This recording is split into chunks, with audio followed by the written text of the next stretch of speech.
Bom, nessa segunda palestra sobre Michel de Nostradamus, eu vou dar continuidade à sua vida e à sua obra, às suas profecias. Suas profecias. Vamos lá. Quem era Michel de Nostradamus? Ele era conhecido principalmente por suas profecias. Nostradamus foi um verdadeiro filósofo do corpo entre aspas. Cuidou de importantes figuras da França do século XV e chegou a ser conselheiro da rainha Catarina de Médici. Mas vamos lá. Michel de Nostradamus nasceu no vilarejo de Saint-Rémy de Provence, no sul da França, em 14 de dezembro de 1503.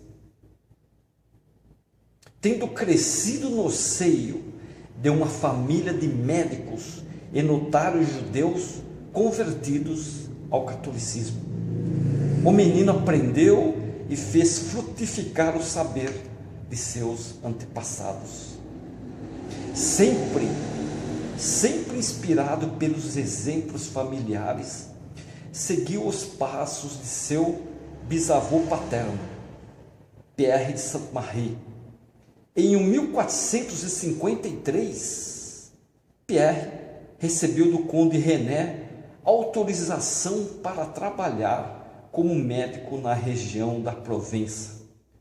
Mas no ano seguinte, teve de deixar a cidade de Marsella e se mudar para Arles, depois de ser acusado pelos boticários locais da cidade de preparar ele mesmo os remédios que receitava. Michel enveredou pela mesma trilha. Aos 15 anos, deixou sua cidade natal e partiu para Avignon, a fim de estudar medicina. Nessa época, ele já dominava a arte de manipular plantas e substâncias para fabricar remédios.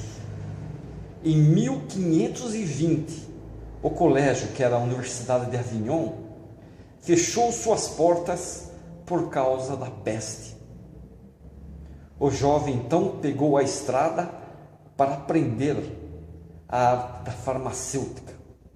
E entre os anos de 1521 e 1529, percorreu, abre aspas, várias terras e países, correndo incessantemente para entender a fonte e a origem das plantas, fecha aspas. Como Nostradamus escreveu para seu filho César em um prefácio de suas profecias em 1555, no dia 23 de outubro de 1529, Nostradamus se inscreveu na Universidade de Medicina de Montpellier.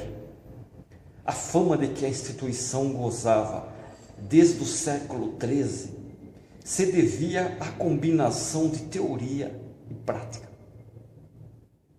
Essa teoria e prática unia o estudo dos textos antigos, médicos e filosóficos a exercícios concretos, tanto do corpo farmacêutico quanto da área clínica. Em Montpellier estudavam-se os textos de autores gregos e romanos clássicos, como Hipócrates, Galeno e Plínio, em compilações árabes, muitas vezes traduzidas para o latim por judeus espanhóis. Os estudantes liam Avicena e Rácis e se debruçavam sobre as fontes gregas. As dissecações permitiam comparar a anatomia de corpos reais às descrições de Galeno. Depois que Nostradamus se formou por volta de 1534, ele viajou para Toulouse, Auch e Bordeaux para tratar dos pacientes atingidos pela peste. Em Agen, trabalhou ao lado de outro médico filósofo famoso, Julius César Scaliger. A Inquisição Católica o forçou a deixar a região. Médico ambulante, Nostradamus era um médico ambulante, ele retomou suas viagens. Ele foi visto em Lyon, Vienne, Valença e Marsella, sempre tratando das vítimas da peste.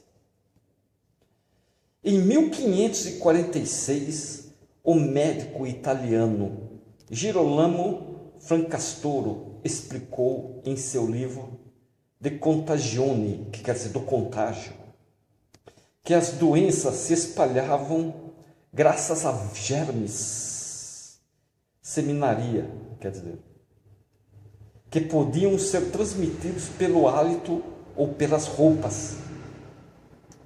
Fracastor explicou isso no livro dele. Na mesma época, Nostradamus punha em prática as primeiras noções de higiene, mais eficazes para erradicar uma epidemia do que sangria ou lavagens. O século XV foi um trampolim para a medicina. Queria se libertar lentamente das pesadas correntes da magia e da religião. A morte rondava. Desde o nascimento, os homens da época que buscavam conservar o equilíbrio entre corpo e espírito, entre o indivíduo e o universo. O doutor em medicina, filósofo, antes de medicina, ele era um filósofo, era um examinador de urina, entre aspas, um indivíduo eloquente que ninguém compreendia. Na terceira palestra eu vou abordar mais a respeito do Nostradamus. É muito interessante a gente aprender sobre isso, entender um pouco quem foi esse homem enigmático,